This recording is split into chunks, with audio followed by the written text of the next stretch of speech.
arkadaşlar. Şimdi size başka şeylerden bahsedeceğim. Ama bu tek videosu. Benim sevdiğim makyaj.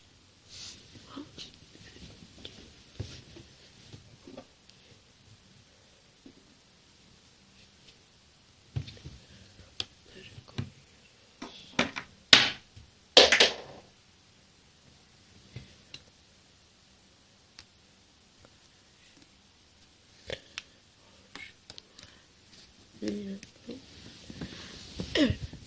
ilk rujumuz Baby Lips renksiz. Arkadaşlar, ben bu Baby Lips'i açıkçası beğendim. Çok güzel nemlendiriyor. Arkadaşlar, bunu ben günlük olarak kullanıyorum. Vastuslardan bulabilirsiniz. Vastus'tan bulabilirsiniz. Onu da şeyden bulabilirsiniz. Avan kataloğundan.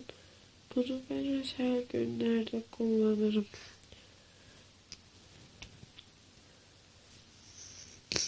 Kokusu çok güzel kokuyor. Gece çiçekleri kokusu da. Arkadaşlar,